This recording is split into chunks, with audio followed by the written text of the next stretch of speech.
Welcome to the Rock's Back Pages podcast. My name is Barney Hoskins, and I'm in Hammersmith with my colleagues Marc Pringle. Hi, Barney. And Jasper Mirison-Bowie. Hello, Barney. And joining us today to discuss all that's new and wondrous in the world's largest archive of music journalism is the excellent Val Mabbs. Welcome, Val. Thank you. Hello. Val cut her journalistic teeth on Record Mirror in the late 60s and became its features editor in the early 70s. And we'll be asking her about several of the pop and rock stars she interviewed in that era, from Jimi Hendrix to Marc Bolan. But Val, why don't we start at the beginning of your pop life? When and where did you first respond to popular music in any meaningful sense? Well, that was quite early on, really, because I've always loved music. I love dance. I did ballet when I was a child and so on. Tap, ballroom, everything still carried on. So music was always a big part of my life. And it sort of went through from watching all the shows that were on TV at that time, you know, in the 50s, 60s time, to obviously when I became a mod and started actually going out to see a lot of live music. And it was everywhere in the area where I lived. So you only had to go down the road, you know, to the Memorial Hall. Where was that? I lived in Harrowfield. Right. Very close to the pub where the Who always played, and the Trade in Watford, which we called the Trade, but it was the Trade Union Hall. Right. So I started to see many, many bands there. And there was a place called the Memorial Hall in Harrowfield, which is still there. Did you actually see the Who when they were the High Numbers? Yes. Wow. Yes. Yeah. That's cool. I saw them from when about 64 onwards. Mm-hmm. And I remember going to the Railway Hotel, which was the pub really where you will know, I'm sure they played numerous times, and all gathering outside, you know, dressed up in our mod gear, chatting, and who's these High Numbers people? And of course it turned out to be the Who, you know. Yeah. And it was like a bit of confusion because they'd already used the name The Who. Okay. And then used the High Numbers. Yeah, they swapped. They swapped the name back and forth. Yeah, that's right. So it was a bit confusing. We're thinking we're going to see a new band, what they're going to be like, and then we got there, and it's like, well, which wasn't bad because they were like one of the favourites, really. Did you ever go into town, like see the place like the Flamingo and places like that? I went to the Flamingo, not very often because it was a bit of a sort of late night dive, really, and I was quite young then. But I sort of got my liking for going to the Flamingo and things because I was a very big fan of Georgie Fame and the Blue Flames. Yeah. First saw them in Edgware when I was, again, about 14 or 15. Mm-hmm. And I think I sort of made a note saying that, you know, I've seen the Moody Blues and various other bands, but, you know, they topped them all, sort of thing, because I, you know, keep things like that in my diaries. And so I followed what they did, and that's the sort of music that I really loved because I love reggae, blue beat, ska type stuff, but I also love, you know, the blues, jazz, those kind of things. So it was a sort of combination which sort of I was really keen on. Every evening when all my days work is through, I call my baby and let's go watch her with you. I'm at some movies, but she don't seem to dig that, and then she asks me, why don't I come through a flat and have some supper and let the evening pass by? I'm taking records, besides a groovy hi-fi. I say yeah. That's what I say yeah. So, but London itself, not until sort of a bit later when I was working at Record Mirror, then obviously I did a lot of stuff in London. Were you already buying the Record Mirror as a punter? Because it was kind of the nearest thing to a mod music paper, wasn't it? Yeah, I think the great thing about it was because it always had the top 50 in it or whatever. And and you could see, you know, follow your favourites or see how they were doing and that sort of thing, and just keep up with what was going on. So I did buy it, yes. And you had people like Norman Jopling writing about black music in a way that virtually no one else was writing about black music in the music press. Yeah, absolutely. I mean, Norman was one of the first, I suppose, in that way on, you know, getting into that sort of music. Yeah. But then he was always quite ahead of things anyway, Norman, really. You know, he's quite on the ball, and in a very quiet way he'll just do things and think about things that maybe other people don't, I think. We love him here at Rock's Back Pages. Yeah, I have to say the same. I love Norman. And it's great. I mean, the great thing is that, you know, a few of us are still around and we still get together and we're still friends. And I mean friends, not just, you know, acquaintances. We're friends. Val, how did you actually become a mod? And for, you know, younger listeners out there, Can you just explain what a mod was in we're talking real mods here. Real mod. not the ones that came later and said they were. To say how did I first get into it, it would be just simply from going, when I was about, as I say, 13, 14, that young, going to the local venues and sort of starting to see these people, you know, like down at the railway, very big mod sort of place, especially when the Who were there, of course, and the Trade. So you'd see people, and I really don't know, because obviously we didn't have all the apps and the communication that we have now. It was just word of mouth kind of thing, that people would say what was going on, or there's posters around. But in terms of the clothes and things, and I was thinking about this the other day, you know, we'd wear hush puppies for a while. Then it had to be hush puppies with red laces in. And it was like, where did that come from, you know? So someone somewhere just said, I'm going to wear red laces now, and then everybody kind of copied it. And then one minute you were wearing short skirts, and the next minute we had long tweed sort of skirts, the women, you know. So it was just sort of passed on, really, and I just sort of clicked into it and loved it. Mods were nothing if not sticklers for detail. Right? Yeah, I'd agree with that. Absolutely, yes. Yeah, and the guys always had to wear their leather jackets when you were dancing together and things. They'd still wear their coats, whatever the weather was, and you know, because and they do all nice soft leather, you know, that sort of thing. So, very much like that. But I think, you know, it was in part really just going around to venues and seeing people with the clothes, and I just liked that sort of style and went for it. Well, that's incredibly important kind of movement in pop culture. One of the other things I love about Record Mirror is you see adverts for the clothes, like shoes, really, really interesting, smart shoes. And occasionally I'll scan it and post it on our Facebook page, you know, and someone will come back and say, oh, I wanted a pair of those, you know. I still like them now. You know, like the round shoes that ladies had, a bit like dance shoes with the straps over the top. And, you know, and we used to go into Ealing, I think it was, my friend and I, to buy our shoes. Russell and Bromley, that was the one. Yeah. I mean, you've still got a kind of mod haircut. Still, a bit of a mod haircut. Everybody says that.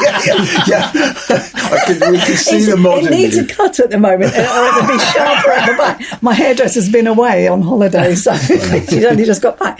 But in fact, when we had a Record Mirror get together a while back, I think it was 2009 when Peter was still with us, bless him, and Charlie Gillett and so on. We had a meeting, and they all said to me, "Oh, you know, your mod haircut."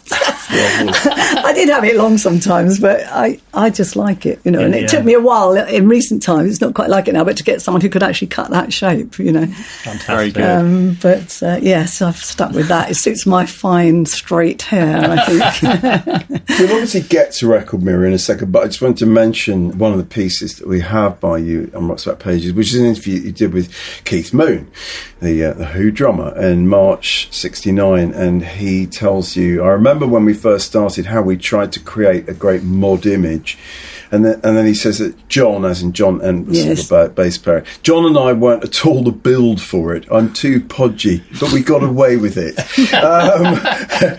And you talk about, in that piece, about going to see them in a small club in Watford, and they were already pretty wild at that point. What was that club in Watford? That was the Trade. That was the Trade. Yeah, gotcha. That was the Trade. Where we went. They played there, as I say, frequently. Okay. And always packed it out. You could stand in there. I remember being in there. Everybody was pretty much standing, and then there was just sort of bench seats around the edge, and people would stand on top of those. And the walls would just literally run with water where it was so hot and sweaty in there. But it was brilliant. And they even then, like Pete Townsend would do, he's, you know, swinging his arms and, you know, playing the guitar and, you know, pretending to bash up the amps. But I assume he didn't, because I wouldn't have thought they could afford to at that point. No, they only started bashing when they could afford to. Yeah. Sensible business decision. No, I think it's trickier than that. They did break things when they couldn't really afford to. Yeah, maybe. And then managers like Pete Mead and people have to kind of run around trying to scrounge up more gear for them. Well, I wonder now, did they have a fake amp, you know, as well, alongside the others, that he could actually bash up? That would have been the thing, a prop amp. Yeah, exactly, yeah. But, but Keith Moon, he was a character for sure. Right? He taught me paradiddles. On the desk. So you can still do them? Of course. Not that difficult. Very basic, but he was all right. So how did you get your foot in the door at Record Mirror? It took me a while. When I left school. And I went to a very strict sort of grammar school, and I then left and went on to college, and I did sort of business studies, so I got the necessary typing, shorthand, all those kind of things. Not really knowing what I was going to do, but knowing because of the association I'd had with the music, and I got to know some of the people and the managers and so on around, I wanted to work in that industry. So I looked around to try and get a job. Not easy when you're just, starting out, and you don't. I did have some connections in the industry, but not really, that I would go and ask, for a job. So I started and went to a theatrical agency to begin with. Mm-hmm. And I worked in a theatrical agency called Park International. Presumably in the West End. In Mayfair, Park Street in Mayfair. And it was Robin Fox and Ros Chatto were there as the main sort of stay people. And it was great. I worked there for over a year, got a good grounding with it. We had people popping in and out, doing commercials, and things like that they were coming in to do. And Robin Fox's son, and Edward Fox and all those people coming in and out. Yeah. So it was good and I really enjoyed it. But after a year, I sort of wanted to move on, really, for various reasons. I was getting more and more work to do and no more money, I think, was the main thing.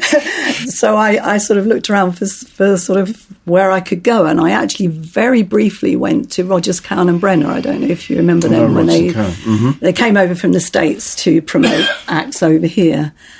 And I went and joined them, and that was near Green Park. But there wasn't really much happening because the acts weren't coming in yet. Right. It was a sort of set-up stage.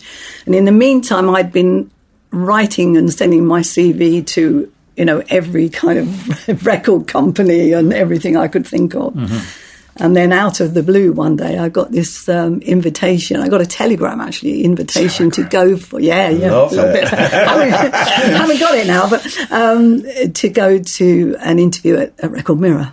So I thought, I really wanted to work at Record Mirror, but I'll go down there, and it was actually to help with the advertising, help the advertising manager. And that's how I really started there. Okay. So quite different. And so how long were you doing advertising? Not for very long. Okay. Not for very long. Was your heart probably not quite in that, or was it? I didn't mind doing that. It was a great atmosphere. The place was a brilliant place to work. Right. I mean, absolute rubbish offices. So where were those? That was in Shaftesbury Avenue. That was in Shaftesbury Avenue. Over Drum City. Okay. I think we were on the second or third floor. Quite a lot of stairs with a dentist. I think it was above us or below us. I think above us, I'm not sure. But anyway, around there.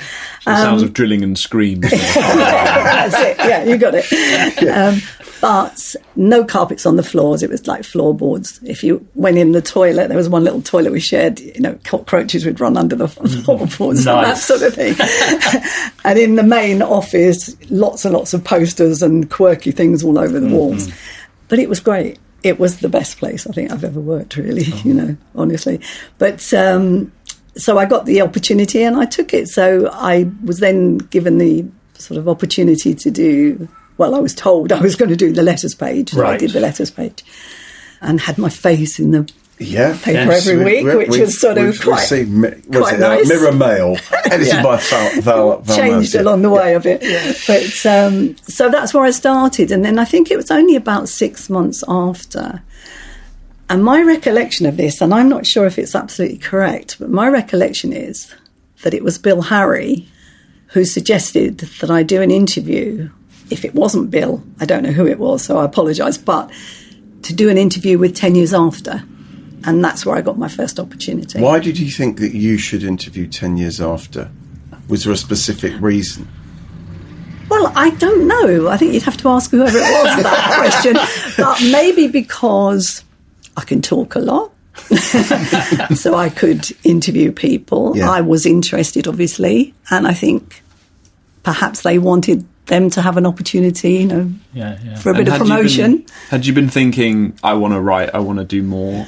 Having been there for those few months, I liked what I saw was happening and what was being done, and I was quite happy about going out and talking to people and mixing with groups and things because I'd done it before I started working there. So yes, I was quite happy to do it.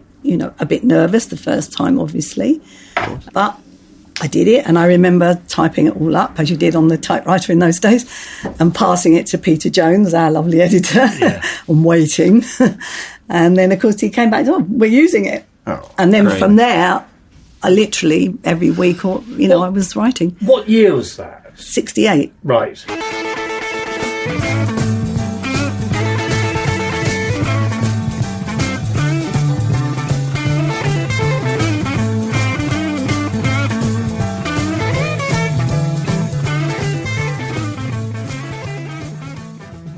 Had you been aware of any other female pop writers in that era? Had you read any of them? I must have done, because I did read the music papers. I did get quite a few different ones, Melody Maker, etc., just to follow what was going on. Obviously I know of them now, but I don't know how much I was aware of them before, to be honest. Probably not a lot. Like Penny Valentine, Yeah, you would have Penny's probably the obvious read her one, as in a byline. Yeah, exactly. Caroline Boucher, but I think she came in a bit later, maybe. I'm not sure. How did you negotiate them when mods split, basically? Some became sort of proto-hippies that went in that direction. Some became skinheads. That was the sort of the big divide. Val stayed a mod forever. That's the answer. Yeah, I haven't grown out of it yet. No, see, I don't accept this. The later mods weren't real mods, Sorry. We like that kind of snobbery Pseudo-mods in pop kind of culture. thing. Yes. No, no, it was good to see it sort of coming back again. But do you mean, how did I? Well, I remember I started at my secondary school in 1968, and they had become skinheads. They were still riding scooters and that sort of stuff, still wearing some of the clothes, but the hair had got radically short, and then others grew their hair and started smoking pot, and that seemed to be how the culture divided. Were you aware of that division in the culture, or did it just kind of... No, because I think I'd become a little bit more removed from that by then. But this is why I said to you, as an old original mod, we don't really accept that the others were mods. Right. They were a different sort of group that formed and took on a fair bit of the mod culture. I'm not so convinced that mods, as they were in 64, 5, whatever, transformed into this other type of mods later on. I think it was a new group that came in, liked that culture, took it on. Yeah. And, fair enough, made it their own way, sort of thing, which is good. You interviewed everyone from my hero, Todd Rundgren, when he was still in the NAS. I think that's the first piece we've got by you. And up to like Bob and Marcia in 1970. I want to start really by asking you about interviewing Jimi Hendrix in early 1969, a two-part interview. Well, you talk to like Mitch and Noel in the first bit, and then you finally get to interview Jimmy with his girlfriend Kathy Etchingham on their rooftop in, I guess, Mayfair, right? Yeah, Brook Street. Yeah, Brook Mayfair. Street, exactly. Yeah.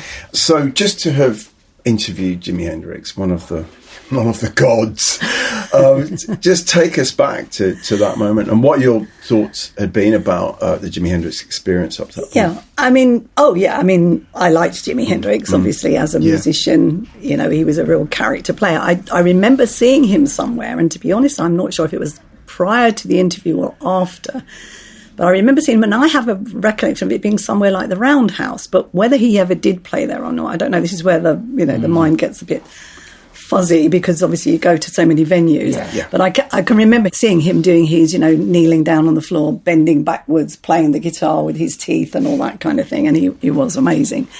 And so different, really, very different the way he approached things. So I was just keen to interview him, really keen to meet him.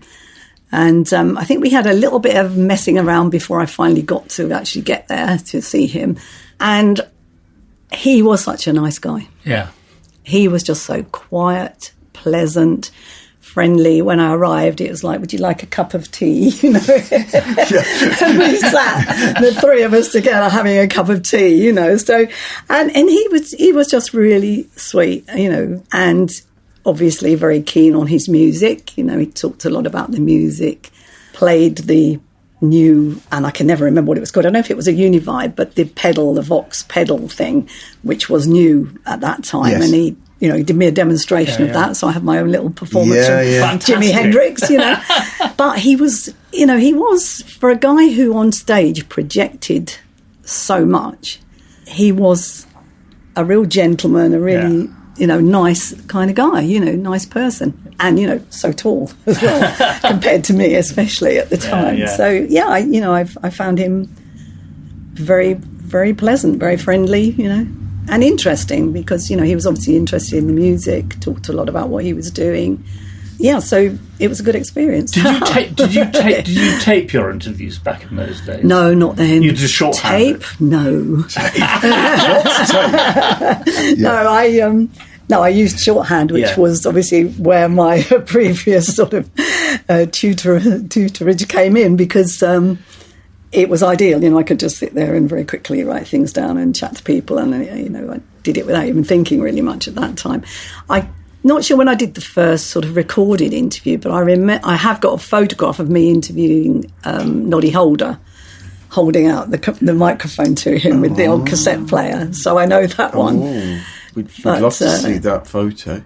Oh, I've got loads of photos. Loads of photos. Don't tempt us. I've got pretty much every record mirror as well.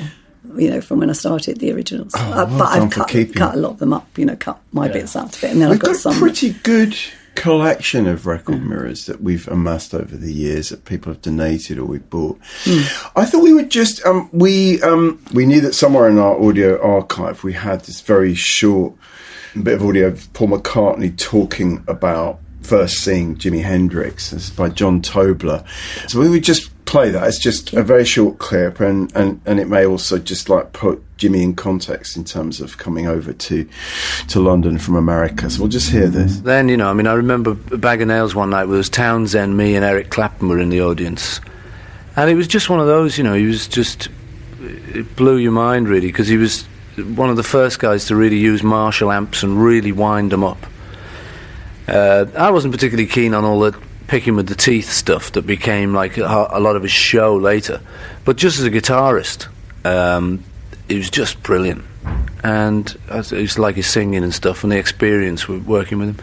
So that was the first time I saw him, and then I got to know him a little bit, just here and there, meeting him at receptions, or I saw him once at Chaz Chandler's place. A great thing I remember about him is when we just brought out Sgt. Pepper, and we brought it out on the Friday, because in England records get released on the Friday. And the Sunday night, Jimmy was playing on the Savile Theatre that Brian Epstein used to run as a Sunday night rock gig. And we went down to see him, because there was nothing happening. It's that time on Sunday evening when the telly goes bad and it all becomes religion and everyone's itching for something to do, And that used to be when we'd go to the show. So kind of went there, and Jimmy had obviously heard the record on the Friday, and he opened up that night with Sgt. Pepper, So that was just a blast, just hearing him do it. Hey, it was 20 years ago today. Sgt. Pepper's on the band to play. They were going in and out of style, but the guarantee to bring them foul. So now I introduce to you, been there all these years. There is live recording of that, isn't there, of Jimmy playing Sgt. Pepper? Sure, so we might be able to locate that. But it's extraordinary that he learnt the song and everything, and literally over the weekend. Did you ever go to the Savile Theatre? Yes. He must have done. Yeah, quite a few times. Yeah. It sounds like a great gig, actually. Great place to see bands. Oh, you never went there? No, that was way before my time. Yeah. Well, I went one time. I went to see Georgie Fame, and he had Cat Stevens on the bill as well. And I'm not sure if it was there also Julie Felix. Quite a few, anyway, at the Savile, Yeah, it was quite a good little venue, actually. Not, quite good for sound and quite a nice size. See, this is the thing I've got about venues today. They're far too big. I like to be close to, Completely agree. And, you can go and enjoy something, but it's not the same as the atmosphere you had when you were crushed in a club like this, or, sitting down in a nice sort of theatre, place. So Jimmy wasn't the only American to come to London from the other side of the pond. We're just going to have a bit more audio now, because you would have been aware of the Walker Brothers. And they may not have, they're probably not of that much interest to mods, I don't know. But obviously it's an extraordinary story of these three Californians who just come over on a kind of wing and a prayer in early '65. So, Marc, tell us about this. Yeah, this is Chris Welch interviewing John Walker in July 2005, and it's very interesting. He talks about them recording in Los Angeles before they came over here, and they'd done a single called "Love Her," which was the first time that Scott became the lead vocalist. Before that, John was the lead vocalist, and Scott used to sing a low harmony. So that's when that swap happened. Then he talks about coming to London on Gary Leeds' suggestion, and something to do with PJ Proby. PJ Proby, because PJ Proby had already done that trip. He was probably, in some ways, the first. Proby was the first American. Yeah. I think that'd be right. So let's listen to this first clip. It's very much about the instant success that they had over here.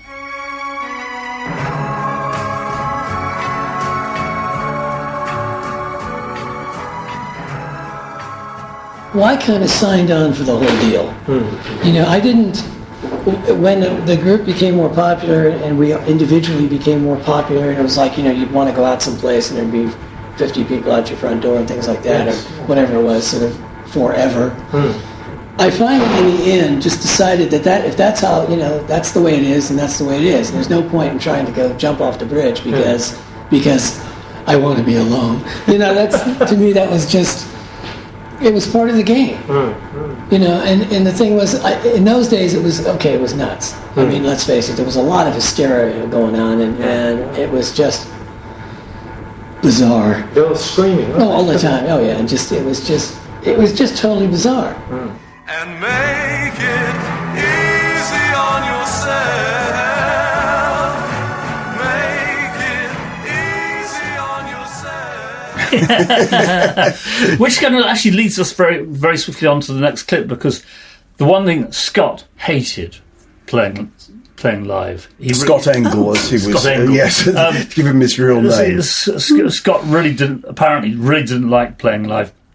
And that's actually what led to the end of the first iteration of the band, and actually of the second iteration of the band, because they got back together again in the mid-70s and made 3 albums, and then it's the same thing. He wouldn't tour. Let's have a listen.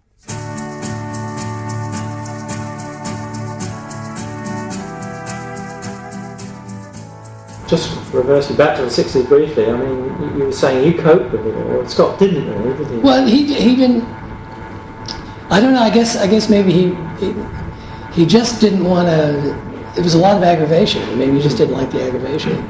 You know, he wanted to do what he wanted to do, and wanted to record what he wanted to record, which is understandable.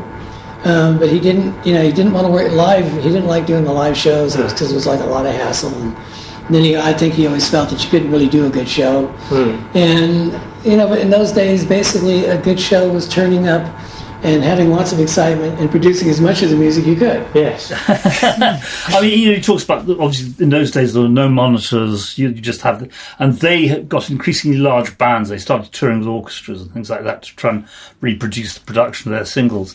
So he talks about going back to Los Angeles, doing his own album, You, and building a studio, learning to engineer, meeting his second wife, Cynthia, who was also a musician. They played together, she became part of the band. Losing touch with Scott, his very minor acting career, and a very nice detail, his sister was the twist girl, and his very first band would be on stage doing the twist. I just love this idea.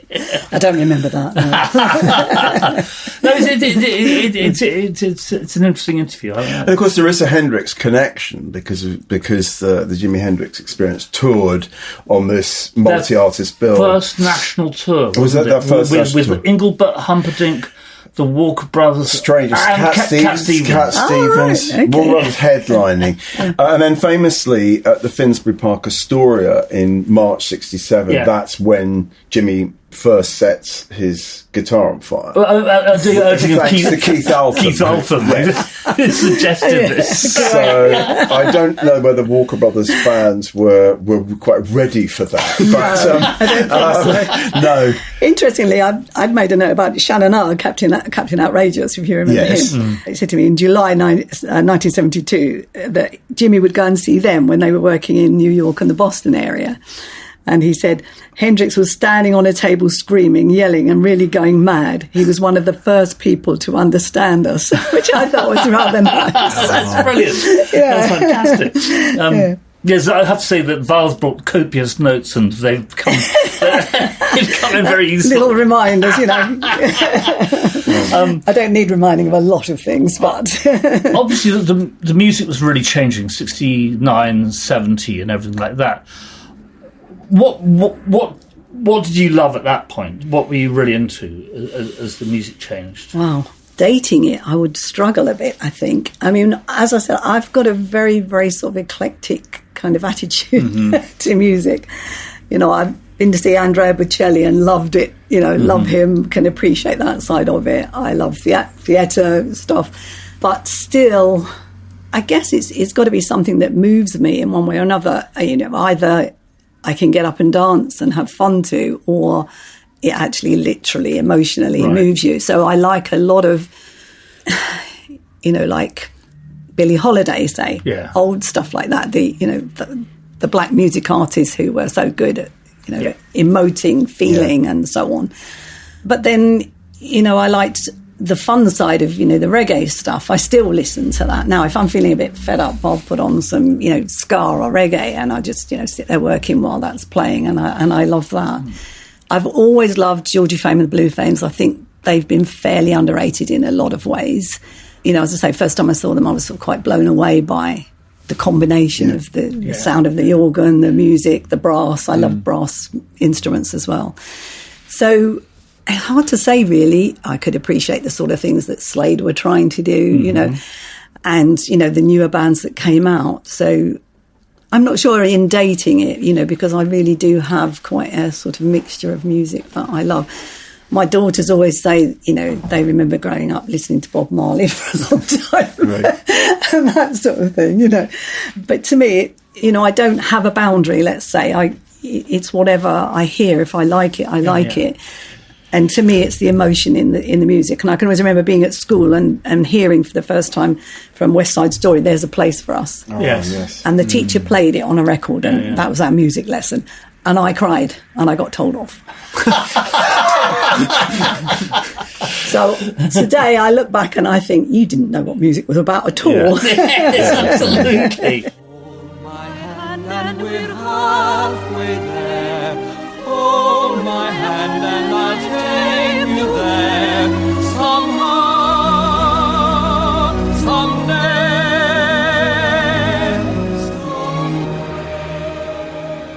What was it like interviewing people at that time? Because obviously now we have a sort of an image of the 60s and early 70s as being a period when you had so much greater access. I mean, you talked earlier about going to see Jimi Hendrix, having a cup of tea with him and that sort of thing. What was the overall feeling when you would go to an interview? How did people respond to the whole pop press at the time? In going along to speak to most people, they were quite amenable. You know, they were there in a way to do a job themselves. They were there to promote themselves and whatever they were doing. I didn't really have any problems with people being difficult in that way. You know, they were there, they would chat. Most people were quite friendly. A lot of the interviews were done in pubs. You know, I mean, Dehems was one of we used to call it our second office. That's Wardle Street. It's just off of Shaftesbury Avenue and between the two there. And, you know, people would just drop in on the off chance of seeing you there. Right. And, you know, you'd end up just having a chat over a drink and then it would lead into maybe doing an interview with them, or you would have obviously pre-booked interviews that you would go to. Yeah. And then, of course, if it's Richard Green, it'd be quite a few drinks. Just a few, yes. We can all do quite a few, but Richard, I think he held the sort of trophy, I think, probably. And I do remember when we travelled to Paris for Warner Reprise, to an event in Paris, that he sat on my suitcase, my brand new suitcase at the airport and sort of bent it all up, you know. Bless him. But he was a character, and you know, he was definitely a character.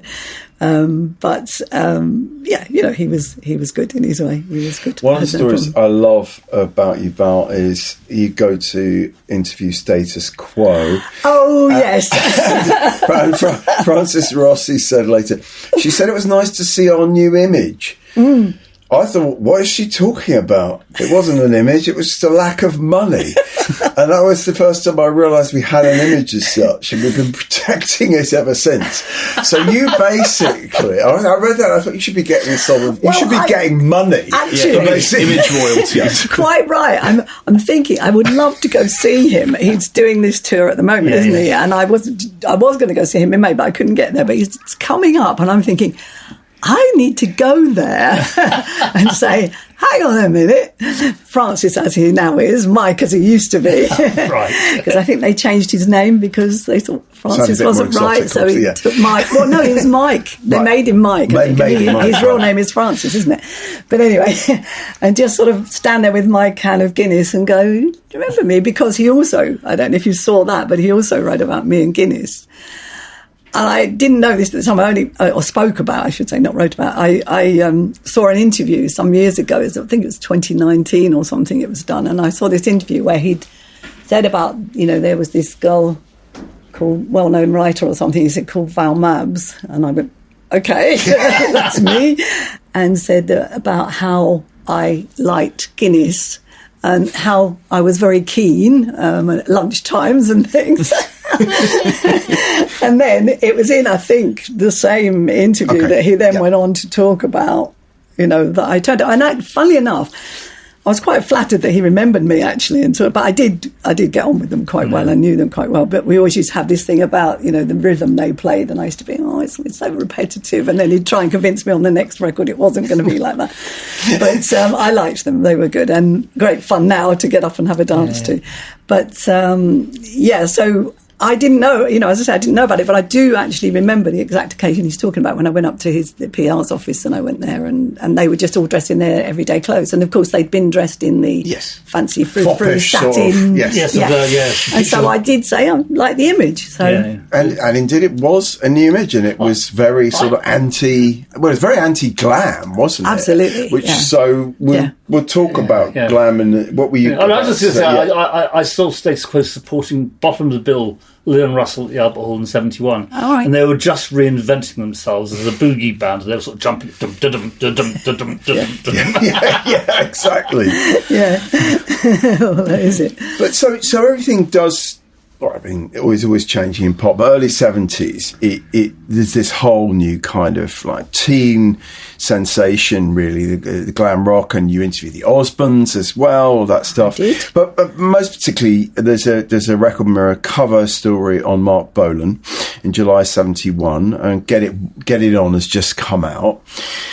And interestingly, in that interview, Marc's science fiction film, Record Mirror, 24th July 71, he actually mentions Jimi Hendrix in that, which is interesting. And what's amusing to me about that interview is he's sort of still kind of hedging his bets. He wants to be taken seriously as a rock star, but T-Rex are already attracting this quite sort of hysterical female teenage audience.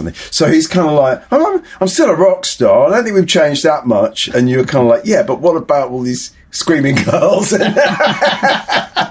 So it's an interesting moment. Electric Warrior is not out yet, and you talk. He's mixing that at that very moment. So, what did you know about Marc Bolan before you interviewed him? I mean, had you seen Tyrannosaurus Rex or in the 60s? I saw a lot of Marc and the sort of transitions through the way. You saw and we the were transition. actually quite friendly.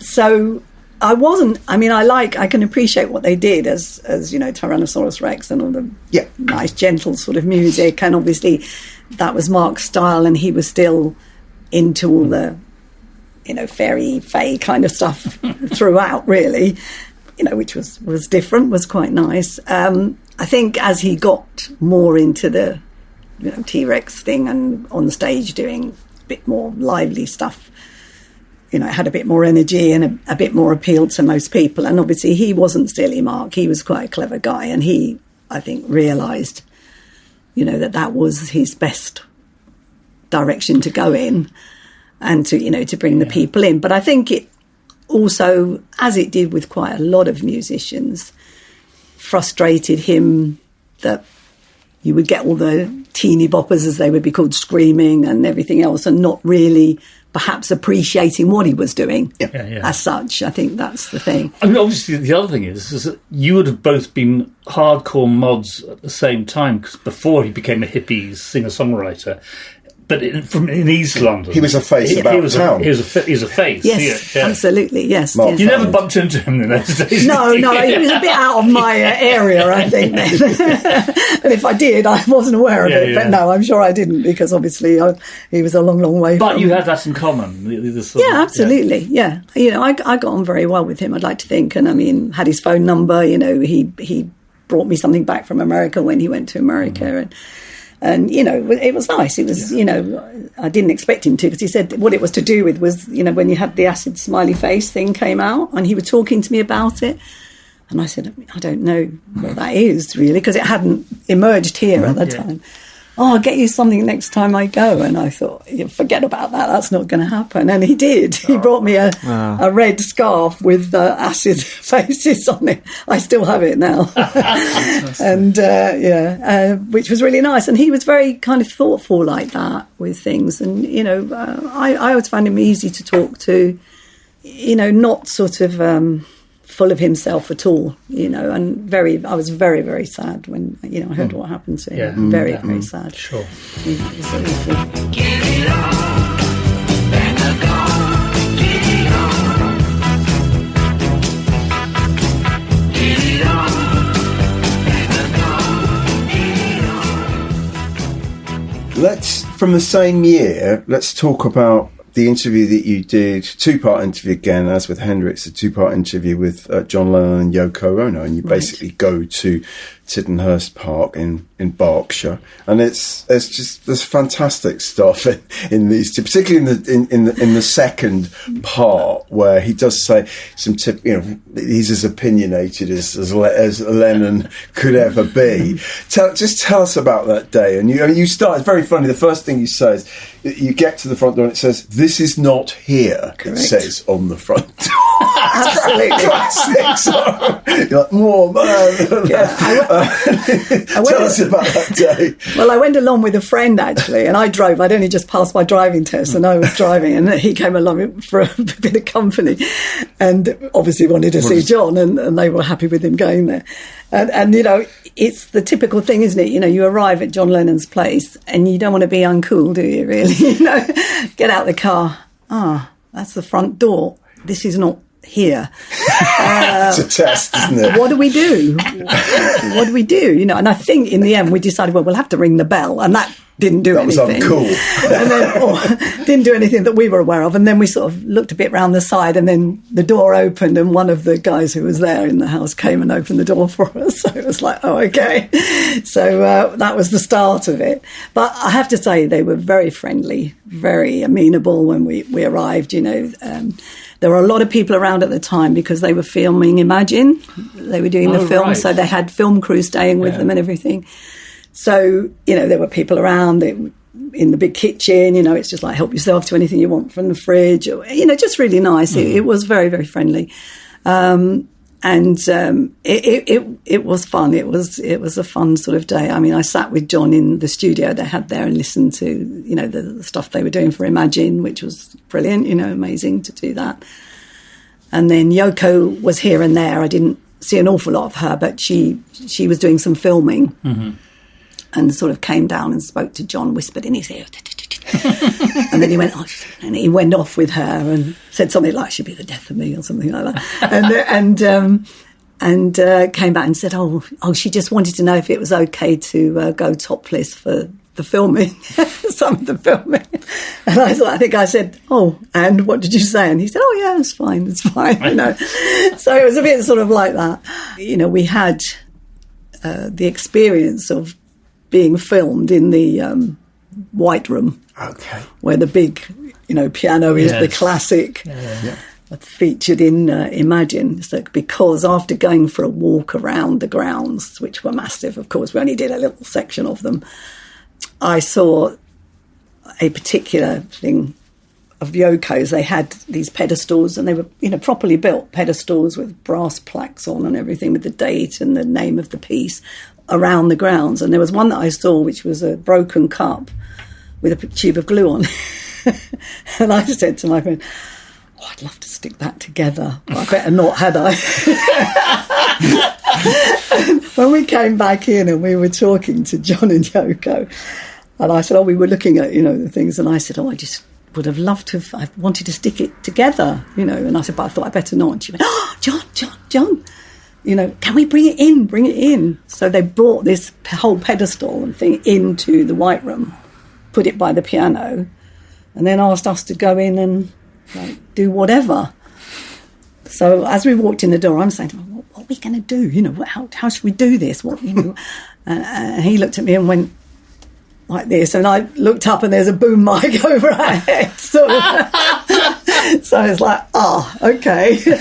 And so we went back in, and I think I don't know if I wrote about that bit, but I was sort of like, we just stuck the cup together. You did stick it back together. We stuck it back together, but that's all we did. And I'm thinking, we should have stuck the handle on the top or something, like the bottom of the cup upside down. I mean, we didn't do anything clever or anything avant-garde as we should have done.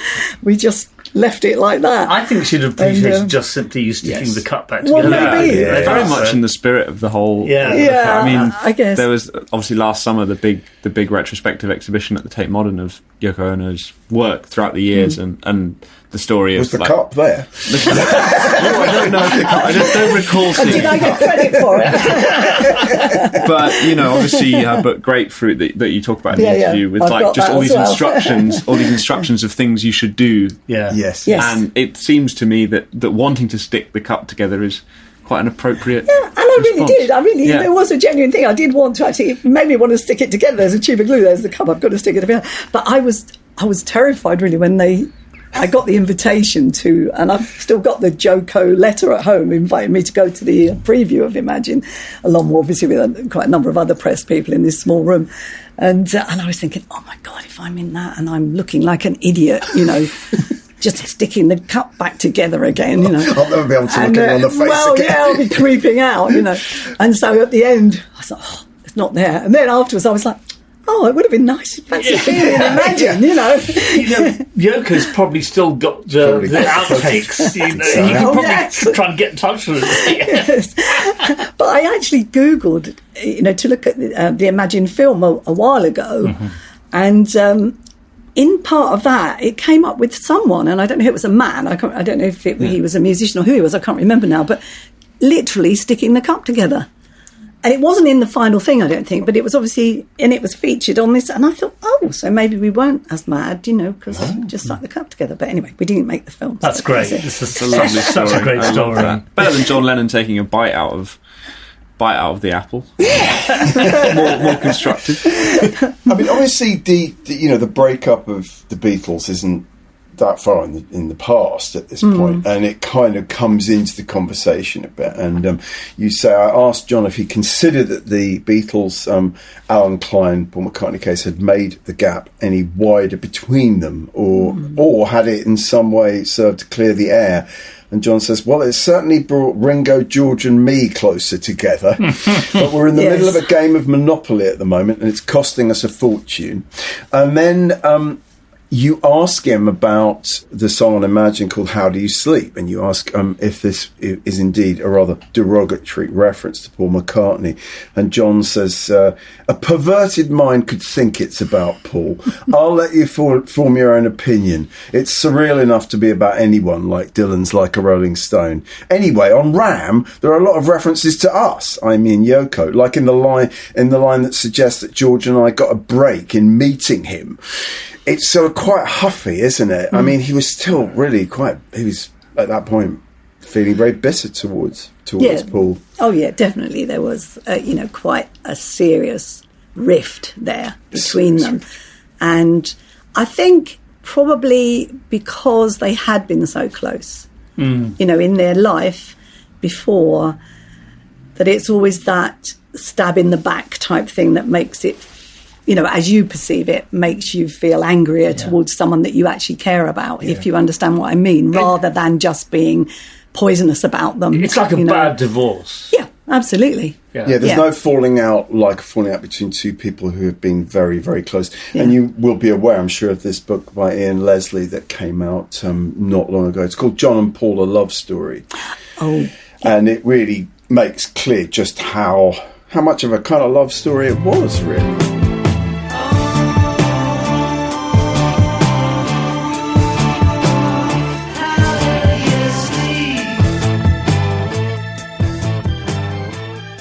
Anyway, so those are some of the incredible encounters you've had, and you went on to, you interviewed Noddy Holder, as you said, or you interviewed, there's a great interview with Brian Eno, 1973, where he's talking not just about Roxy Music, but the Portsmouth Sinfonia.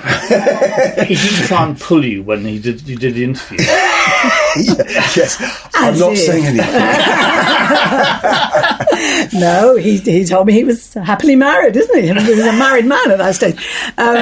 No, I think that was the occasion when, what I do remember is that Brian Ferry was there also and kept sort of wandering in and out. And I think he was thinking, he should be included, but I had gone there, to see Brian Eno, so I stuck with that. But no, he was okay. I've had far worse. Because the story was that one reason why Brian Ferry wanted him out of the band because Eno pulled all the women. Yes, well, there was the quote in there that you may have read about him saying his little quip about women. Well, most of his interviews at that period had sort of off-colour remarks about women. Extraordinary interviews with Eno. Remind us of what does he say? Well, I don't know if I can quote it exactly. I don't know. Let me just see if I can. That's if I can. Right, hang on. Oh yes, so he said, after a gig, I always feel incredibly high and full of energy. I feel on top of the world and I want to be entertained grievously. Yes. I'm very interested. He leers, finding great glee and acting out this little repartee in finding ladies with an inclination to bone therapy. Ha ha, yes, that's it. That's the reason that groupies continue to exist, They fulfill a need. They are used and are useful. Oh, God. The Brian Eno of today, I assume, would really cringe on being reminded of things like that. I hope you would cringe. You said, I remember the quote, I'm proofreading that article and just kind of like gasping. It's just really something. Leers is correct, I think, there. Yeah, he did leer, but he wasn't necessarily leering at me. Sure. It was leering with the attitude that he had about groupies, etc. But that's fantastic. Yeah, but there, you do meet. You do obviously encounter as a woman in that industry. You do encounter a few things like that along the way. I'm just going to mention at this point the subject of the main free feature on the homepage. This is actually going out on Tuesday, so if you're listening on Tuesday or even Wednesday, this will still be the free feature on the Rock's Back Pages homepage, because tomorrow, as we are sitting here on Thursday the 24th of July, tomorrow is the 60th anniversary of the notorious night when Bob Dylan went electric. Dylan Goes Electric at the Newport Folk Festival. Mm-hmm. So we've got 3 or 4 pieces that address that moment, that sacrilegious moment when he plugged in and all the old folkies saw red and went crazy. as you know, he plugged in and they dropped out. He plugged in. Pete Seeger, the grand old man of American folk music, apparently got hold of an axe and was trying to cut the cable to the stage. Yes, there is some dispute about what was going on there. There's lots of disputes. What isn't disputed is that Alan Lomax, who was the great sort of folk musicologist and blues musicologist, got into literally a wrestling fight with Bob Dylan's manager, Albert Grossman. They were seen like rolling around in the mud, and everyone was like trying to pull them apart. And anyway, it's a very important moment in kind of Dylan's trajectory, and then so bringing it all back home is already out, but Highway 61 then comes out, and then Blonde on Blonde. So he's shedding that whole folk thing. Do you have any memories of sort of where Dylan fit into the pop story in the 60s? I mean, he was on the cover of Record Mirror more than 2 or 3 times, I think. Did you have a view of like Dylan and the changes in Dylan's music? Yes, to a certain extent, but I was never that heavily into Dylan. Yeah. Not because I don't appreciate that he's a good musician of his type, but leaning towards the folky side is not me. It's not. It doesn't really compatible with mod. No, is it? but it's not just that. I mean, my life wasn't governed by mod in its way, because for many years, as I said, growing up, I was into all sorts of music, theatrical music, dance music. Now I have, if people look at my record collection, they're like, oh my goodness, I've got so many different Todd Rundgren included in it. Yeah. And, then I'll have Billie Holiday and I'll have my reggae stuff. So I'm open to all sorts. But for some reason, I have to say country music and folk music was not really my thing. Fair enough. You need Lon for that. Lon Goddard, he was a folky man and he still is great at playing it himself. But I could obviously appreciate the songs, some of the songs when I heard them, and the compositions and that sort of thing. And I do remember, obviously, the furore that went out around the fact that he was, selling out as people saw it. Yeah. And, going electric, which, it's music, it's experimental. Musicians need to try other things. They can't just sit doing the same. Some can, but most want to stretch out because that's what they are. They're creative people. So to me, I wouldn't have agreed with their attitude. I just think that, he should have been allowed to stretch himself, to try other things. And it's not selling out. It's just trying something else, something different. But you didn't particularly like it. I would have liked it more, probably, than the earlier stuff. Oh, that because it had that more, oomph to it. If you understand what I mean. Mean, my brother bought me The Times Are Changing, and I thought it was possibly the most boring record I'd heard in my entire life. I'm glad I'm not alone. I mean, I can appreciate it, but it's just not for me. It's not. I'm just going to reference one of the pieces, which is by David Dalton, who was a podcast guest a few years ago. He's no longer with us, David, dear man. And he wrote this kind of retrospective piece in 2016. So he said, when I heard Dylan was going to perform at the Newport Folk Festival, I had to go. I spotted Dylan and his entourage going into the dining room at the Viking Hotel. This is in Newport, Rhode Island. He looked like he'd stuck his finger in an electric socket or been struck by lightning, which seemed entirely possible, since how else could you explain such a fantastic apparition? And with the implicit understanding that I was cool, I'd been cool for at least 5 days now, and that one hipster could talk to another, I asked him if I could interview him. Later, he said, much later. Once upon a time, you dressed so fine, through the bumps of dime in your prime. Then people call, saying, beware, doll, you're bound to fall. You thought they were all. There's also a piece about Don Everly by Colin Escott, and that's because a book called Blood Harmony is just being published this week by Barry Mazur. It is apparently really great biography of the Everly brothers, and this is a long account of a 1975 interview with Don Everly by Colin Escott. Don was the one. There's a fantastic clip in a documentary that's on BBC a while back.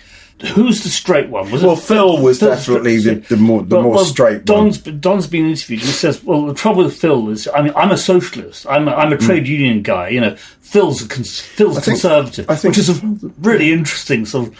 And our mutual friend Pete Wingfield played piano behind the Everly brothers for some years, and he said, different changing rooms, different flights, different hotels, different everything. Wow. The only time they would be in the same place together was when they're on stage.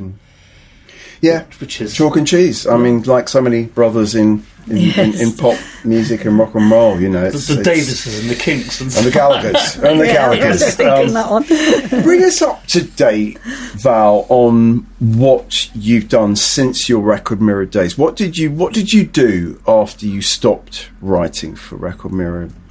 Well, I left Record Mirror to go to IPC Publications over in Fleet Street, which was, again, not my stamping ground, really. But it was okay. But I loved Soho. I loved all the things that were going on in Soho at that time. Crazy as it was, really. Ladies of the night on the corners of the streets opposite our office, and all the strip clubs. I got offered a few times jobs there, even though I was skinny as hell. But there you go.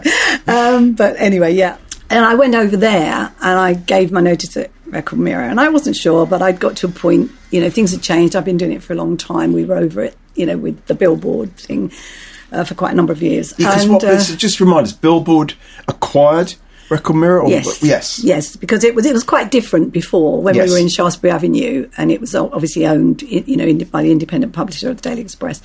It was run pretty much day to day by Peter Jones, and he was a great editor, great person to work for, great writer, everything. And as I've said before, we were a really good sort of group of people. It was Derek Boltwood, David Griffiths, myself, Lon Goddard, Rex. I don't want to miss anybody out, but and Terry Chappell, who did our sort of layouts and things like that. And we were a great little group in the office together, and it was lovely. Then we obviously got bought out by what was a big company. Yeah. So we then worked in much more plush offices, big plush offices on Carnaby Street, which was nice as well.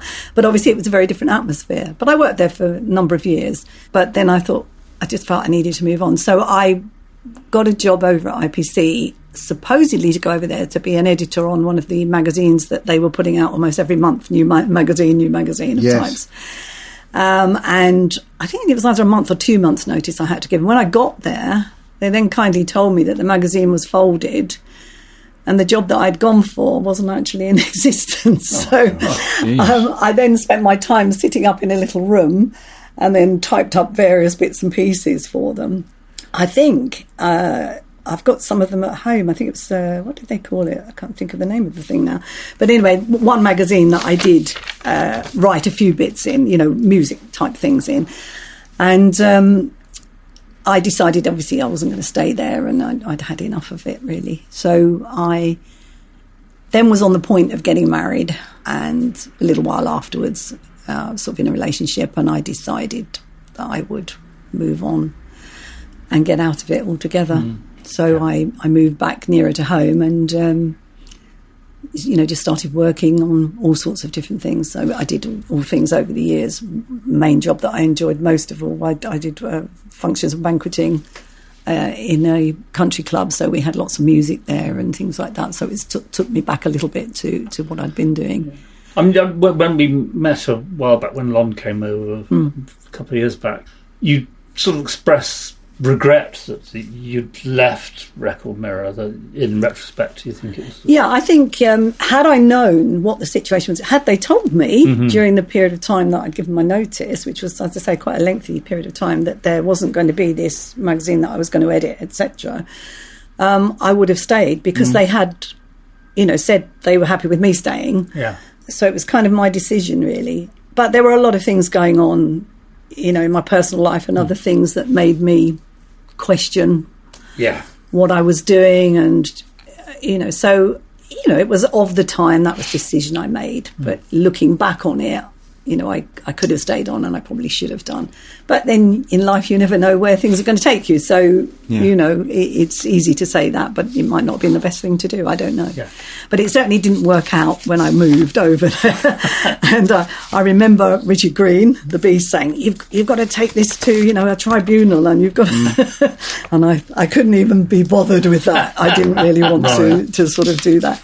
But anyway, so I just moved on. I'm very glad that for people who are able to subscribe to Rock's Back Pages can read your writing again after all these years. It's fabulous. Do you ever find yourself in social situations where, I don't know, the name Jimi Hendrix comes up and you go, I interviewed him once?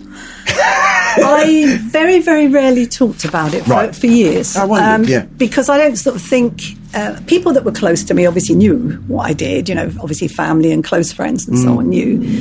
So it was just sort of accepted, and people might say to me sometimes, did you ever see so-and-so, or did you ever do this or that, And I'd talk about it, but no, I didn't talk about it outside of that.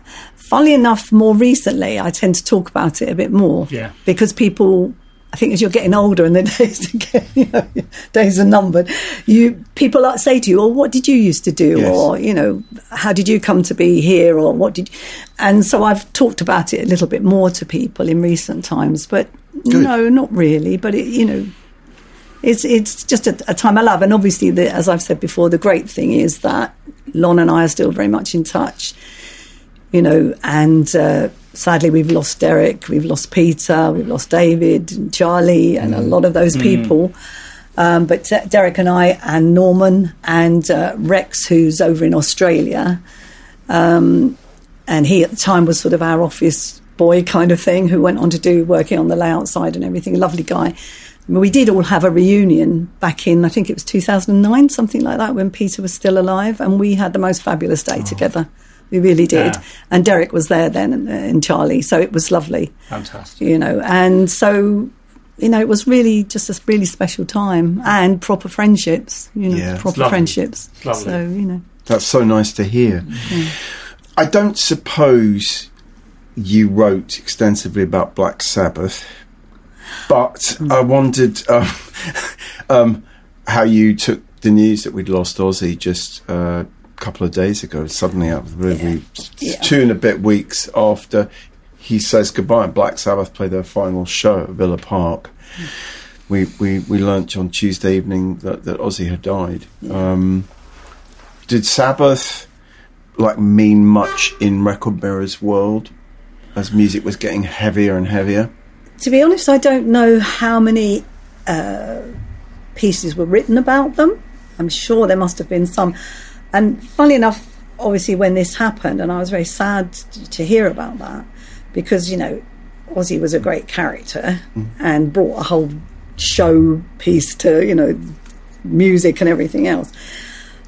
I have a recollection of meeting with him and Sharon and going to their house. Oh, really? But I cannot find anything that I've written about them, at the moment anyway. So, I don't know if it wasn't a dream that I had, but I do know. And I did know Sharon and Don Arden and the people involved, because apart from the fact that I knew Don and his son, through the music business, a friend of mine actually went out with his son, so we had that bit of a connection. Okay. So I did know them a bit, and I knew about them, and obviously, I think it's just very sad, that happened. But all power to him that he got to sort of do his last hurrah, really. Absolutely. That was a good thing. There was a Record Mirror piece, I found it online this morning, from 71. It wasn't a cover story. I don't think they were ever on the cover of Record Mirror, but it was a piece, and the headline was, "Nobody likes us except the public." Because in some ways they weren't, in terms of, they weren't critically fashionable. They weren't. They are more now. No, I mean, outside of the people who loved them, they were widely despised in a way. They were sort of seen as a sort of lumpen. But I did go see them either at the Rainbow or the Albert Hall in 71, 71. Around then, and I didn't like it. I actually like it much more now. The first 4 albums, I'd say, the first 2 and then the 4th album, are actually weirdly impressive in a sort of fairly grim kind of way. Oh, really? We also have an earlier piece from Record Mirror, 3rd of October 1970, Black Sabbath, It's All Word of Foot, by Rob Partridge. Rob. He writes, "It's all been done by that traditional underground method, word of mouth. Commented lead guitarist Tony Iommi. Yup, it's all word of foot. We've done it all by going out and playing to people. They've seen us and we've sold records." And that's when Paranoid has just come out, which, I mean, I was listening to that yesterday, and I mean, War Pigs is still just one of those immortal, heavy riffs. Death and hatred to mankind, poisoning their brainwashed minds. Oh, Lord, yeah.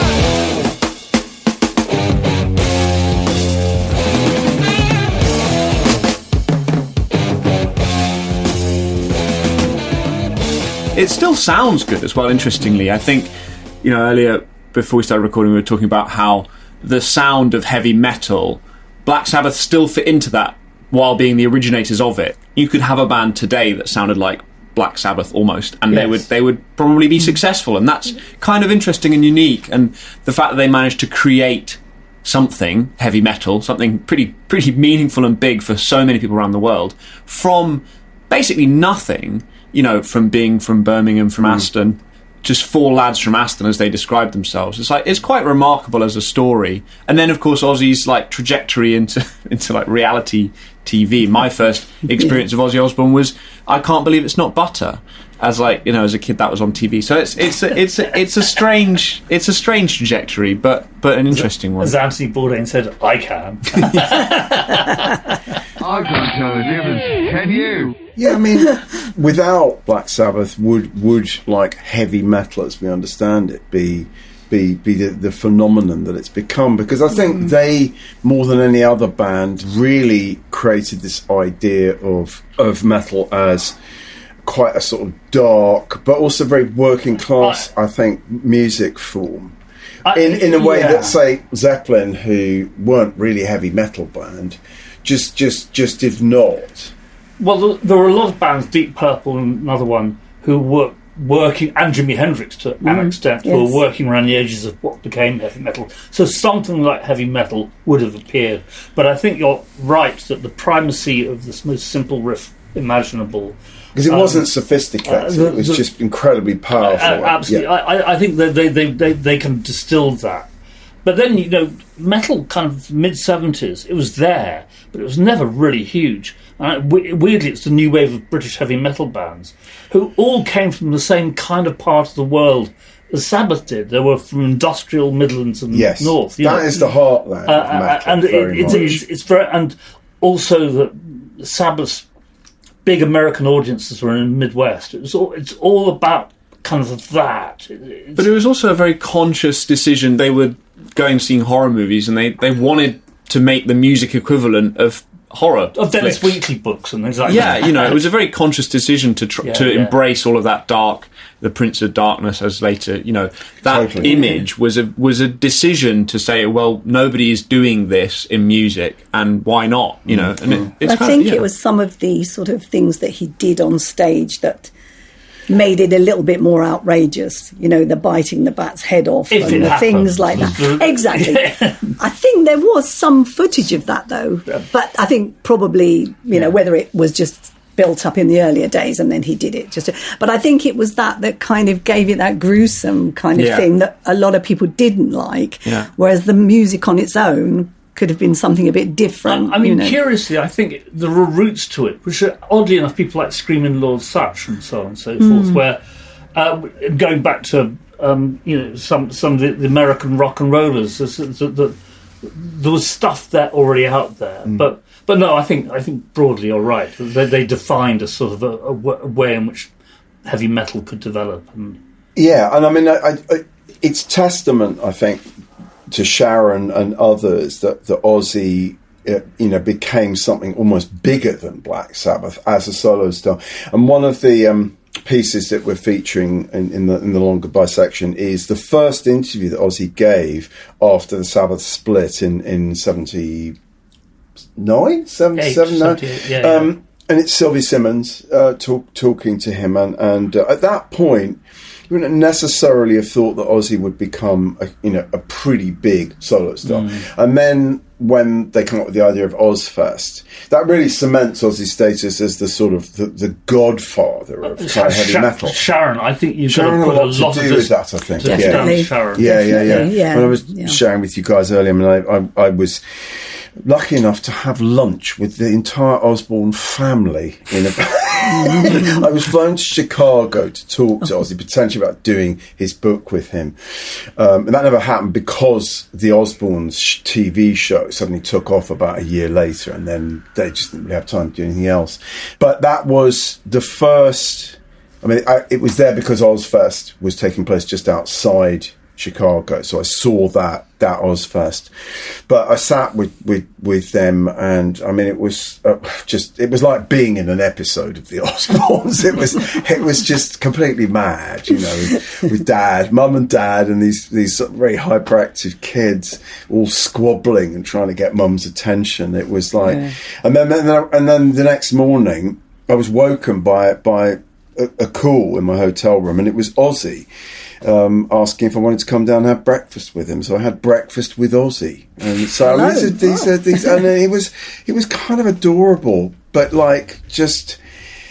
Ozzy was like. I mean, he just was very, very funny, but kind of in a sort of world of his own. Bless him. I mean, he will be missed by millions. Yeah. And there's clamouring for a state funeral, isn't there, in the metal community? It's one of those where you kind of. It's amazing that he lived as long as he did, but you also never expected him to die. Yeah, exactly. You sort of, if he managed to make it this long, surely he's immortal. But yes, yes, yeah.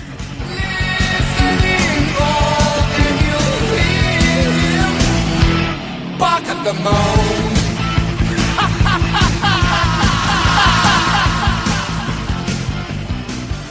Yes, I think now is the time when you worry who's going next. I think it's that sort of we've lost some situation because of the age of the people now, and so many of them are still working. All power to them. They get out there and they're still gigging. Absolutely. It's incredible. There's lots of people. I mean, I loved Argent, and they're still out there. Russ Ballard's still writing brilliant music, and they're still, and the age that they are.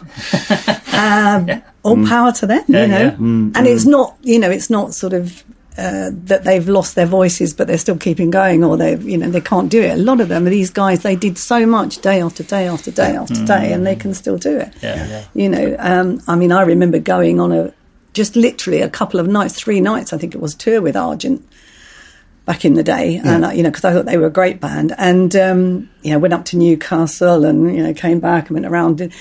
And they dropped me off at home, and I was like wrecked. Yes. And they were going on to do another week's touring or whatever, And you've got to give it to these guys. They was, it was a tough industry in that way, especially, in the early days when people had to just literally go gig after gig after gig. Absolutely shattering. So it's, We usually end with just some quotes from a handful of pieces that have been added to the RBP library, and if they spark any memories in you, just shout. But Mark, I just got the one, and it's really interesting. It's Graham Nash being interviewed by Bill Harry in January 1967 for Record Mirror. Your old rag. What coincidence? Now this is January 67. Remember, I know that you get to 68, and he's talking about losing faith in the Hollies and all that sort of stuff. But this is January 67. He says, meeting people, creative people like John Sebastian, Laurie, John Sebastian's wife, and Cass Elliot has stimulated me, given me feelings about life itself. With being around people like that, their whole attitude rubs off on you. This is the sort of thing I've looked for a very long time. John and Laurie gave me the confidence that nothing else matters more than your own personal happiness. You should be a person before you're a pop star.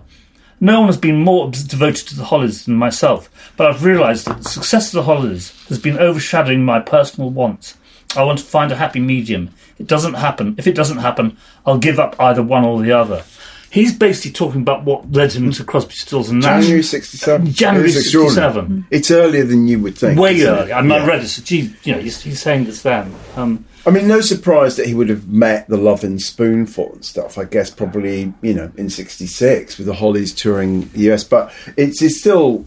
it's such a vision of where he could be going. He met them, instantly fell in love with sort of who they were, and he'd go and stay with John Sebastian and his wife Laurie in New York, at any opportunity.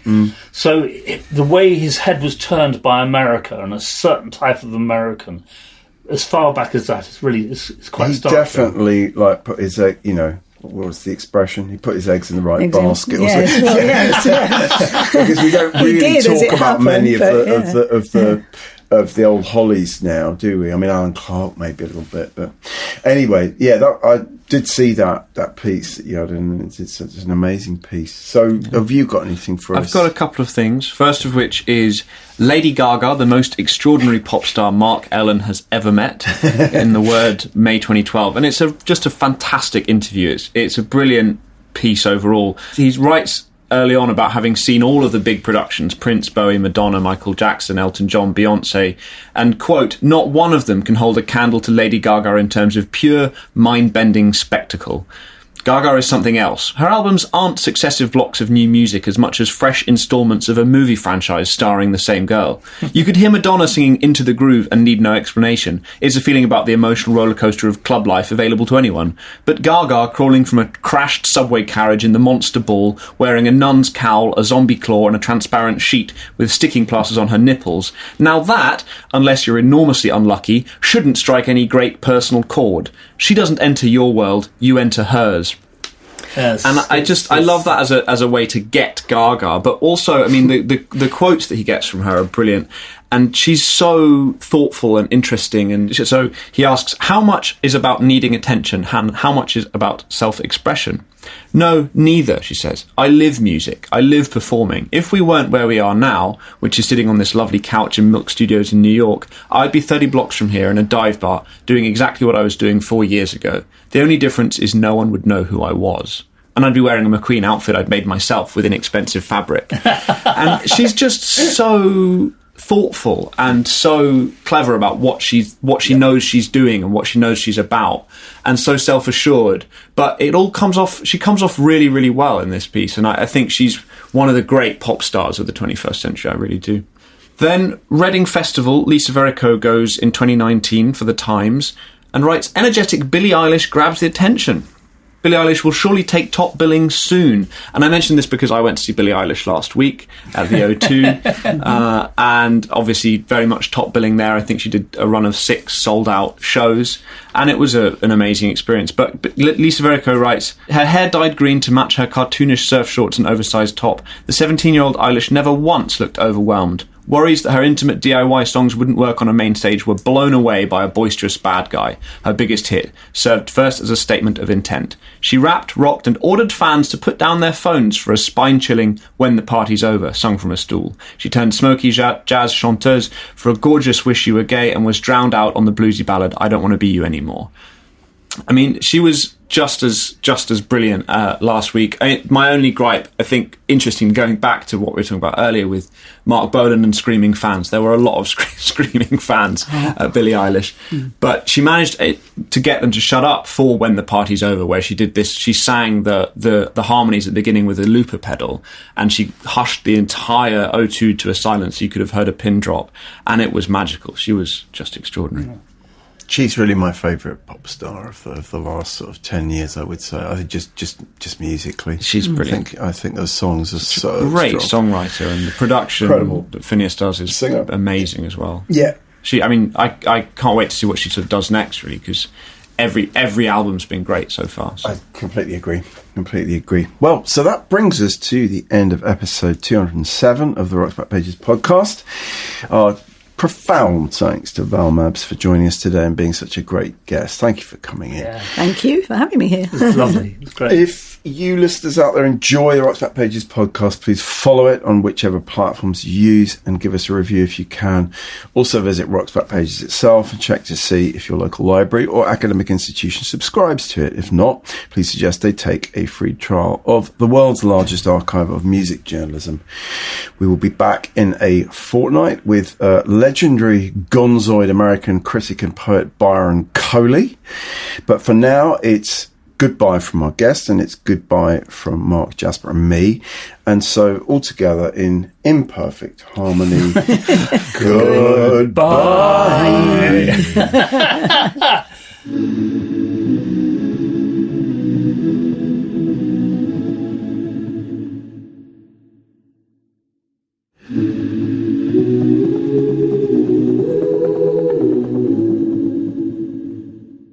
That concludes episode 207 of the Rock's Back Pages podcast. Many thanks to special guest Val Mabbs, those to Bonnie Hoskins and Mark Pringle, and it was co-hosted and produced by Jasper Murison-Bowie. The Rock's Back Pages podcast is part of the Pantheon Podcast Network. You can find thousands of articles, as well as hundreds of full-length audio interviews at rocksbackpages.com. Call me friend, but keep me closer. I know God